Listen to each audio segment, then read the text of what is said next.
히스기야 왕이 죽은 후에 므낫세가 왕위에 오르게 됩니다. 무려 55년 동안 남유다를 통치하였는데 가장 충격적이고 악한 왕이었습니다. 므낫세는 그의 아버지의 길을 따르지 아니하고 악한 자의 길을 따름으로 인하여 여호와 하나님께 범죄하여서 바벨론 사람들에게 쇠사슬에 매여서 포로로 잡혀가게 됩니다. 그가 어떤 악행을 하였는지 오늘 본문의 말씀을 보게 되면 아버지가 헐어버린 산당을 다시 세우고 목상을 만들고 1월 성신을 경배하고 1월 성신을 여호와의 전 마당에 제단을 쌓고 또 신접한 자와 박수, 무당들의 말을 신임하였어요. 하나님의 말씀보다 점쟁이의 말을 더 신뢰하였어요. 오늘날에도 그런 사람 많지요. 하나님 말씀에는 관심이 없어요. 그런데 점쟁이가 한 말에 대해서는 신뢰하는 사람들이 있어요. 그래서 믿는 자들이 오늘의 운세 찾아보고 또 누가 뭐라고 그러면 그냥 솔깃해서 넘어가는 그 어리석은 짓들을 하고 있어요. 왜 그럴까요? 그 사람 마음이 허하기 때문에 그래요. 하나님의 말씀으로 채워지지 않았기 때문에 허한 짓을 하게 되는 겁니다. 여호와 하나님께서 화가 나셨습니다. 내가 나의 거룩한 이름을 둔 그곳에서 이방 신들을 섬기며 제사하는 모습을 보고 여호와 하나님께서 므낫세의 버릇을 고치겠다 하여 바벨론 사람들을 보내어서 그를 쇠사슬에 묶어서 포로로 데려갑니다. 그때 므낫세가 누구에게 기도를 했다고요? 12절을 보게 되니까 그가 환난을 당하여 그의 하나님 여호와께 간구하고 그의 조상들의 하나님 앞에 크게 겸손하여 기도하였으므로, 기도를 하게 되면 하나님은 기도를 받으신다 안 받으신다? 받으신다. 그래서 하나님이 그의 기도를 받으시며 그의 간구를 들으사 그가 예루살렘에 돌아와서 다시 왕위에 앉게 하심에 므낫세가 그제서야 여호와께서 하나님이신 줄을 알았더라. 자, 우리가 기도하는 데 있어서 왜 기도를 하여야 하는가? 기도를 하면 어떤 유익이 있는가에 대한 하나님의 약속의 말씀을 확인하도록 하겠습니다. 신명기 30장으로 갑니다. 하나님이 약속하셨기에 우리가 하나님 앞에 나아가서 기도할 수 있는 것입니다. 그러면 하나님은 약속대로 그 기도를 들으시고 용서해 주시고 복을 주셔야 된다라는 겁니다. 자, 1절입니다. 내가 내게 진술한 모든 복과 저주가 내게 임함으로 내가 내 하나님 여호와께로부터 쫓겨간 모든 나라 가운데에서 이 일이 마음에서 기억이 나거든 어떻게 하라고요?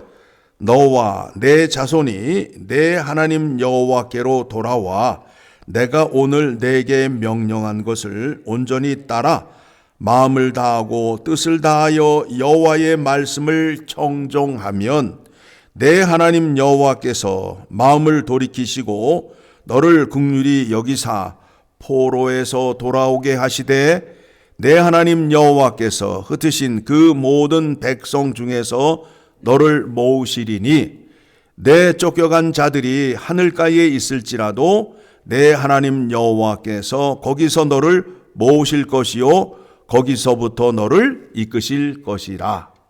그 자리에서 기도를 하게 되면 하나님이 기도를 들으시고 약속대로 다시 예루살렘으로 돌아오게 하시겠다라는 겁니다. 우리가 신약에서 탕자의 말씀을 기억하고 있지요. 돌아온 탕자. 구약에서 탕자가 누구일까요? 므낫세잖아요. 돌아온 탕자. 하나님 말씀 불순종하다가 이방 땅의 포로로 잡혀가서 그곳에서 여호와 하나님의 말씀을 기억하고 기도하였더니 여호와 하나님께서 들으시고 그를 다시 예루살렘으로 돌아오게 하셨다라는 겁니다. 기도하시면 됩니다. 약속의 말씀을 붙잡고 기도하시면 됩니다. 자, 우리가 믿음 생활하는 데 있어서 하나님께서 우리에게 부탁하시고 명령하신 대로 사셔야 돼요. 우리가 사는 곳은 죄의 유혹이 많은 곳이에요. 그 죄에 휩쓸려 떠내려가지 않기 위해서는 예수 그리스도를 붙잡아야 됩니다. 그 말씀이 히브리서 3장을 가게 되면 히브리서 3장 13절의 말씀을 봅니다. 같이 읽습니다. 오직 오늘이라 일컫는 동안에 매일 피차 권면하여 너희 중에 누구든지 죄의 유혹으로 완고하게 되지 않도록 하라. 자, 우리가 사는 동안 우리에게는 죄의 유혹 또는 죄가 우리를 협박할 때도 있어요. 그때 어떻게 하시면 된다고요? 14절 우리가 시작할 때에 확신한 것을 끝까지 견고히 잡고 있으면 그리스도와 함께 참여한 자가 되리라. 그때 누구를 붙잡으라고요? 예수 그리스도를 붙잡으라는 거예요. 구원이 누구를 통하여 이루어졌어요? 예수 그리스도를 통하여. 시작이 예수 그리스도를 통하여 시작이 되었어요. 마침이 누구를 통하여 마치게 되는 거예요? 예수 그리스도를 통하여. 예수님이 다시 오시는 그날 구원의 완성이 이루어지게 된다란 말입니다. 그러니까 구원의 시작과 끝이 예수 그리스도 안에 있음으로 인하여 예수 그리스도를 붙잡아야 된다라는 겁니다. 그래서 그 붙잡는 방법이 무엇이냐 하면 여러분의 생각으로 고상한 방법으로 믿으려 하지 마시고 순종하시라고요. 15절 성경이 일렀으되 오늘 너희가 그의 음성을 듣거든 경노하시게 하던 것 같이 너희 마음을 완고하게 하지 말라. 즉 하나님의 말씀이 들리면 그 말씀을 듣고 생각해 보고 믿겠습니다. 내일부터 믿겠습니다 라고 말하게 되면 안 된다라는 거예요. 듣는 순간 이해하고 순종의 자리로 나아가야 된다라는 겁니다. 여러분이 여러분 자녀에게 이렇게 하라라고 말하는데 자녀가 살살 웃으면서 엄마 생각해 보고 따르겠어요 라고 말하게 되면 어떻게 돼요? 화가 나요? 안 나요? 깊이 생각해보고 내일부터 따르겠습니다 라고 말하게 되면 엄마의 마음이 어떻게 돼요? 화가 나잖아요. 그렇죠? 엄마가 자녀에게 말할 때에는 오늘부터 그 말을 따르게 되면 유익이 있기 때문에 부탁하는 거 아니에요. 그렇죠? 그 아이에게 도움이 되니까 오늘부터 내 말을 듣고 순종하라는 건데 듣는 그 아이가 생각해 보고요. 마음이 내키면 따르겠습니다 라고 말하게 되면 주먹이 날아가는 거 아니에요. 하나님의 말씀을 듣고 그런 식으로 믿음 생활하게 되면 하나님이 어떻게 하신다고요? 경노하신다라는 거 아니에요. 경노하신다라는 거 아니에요.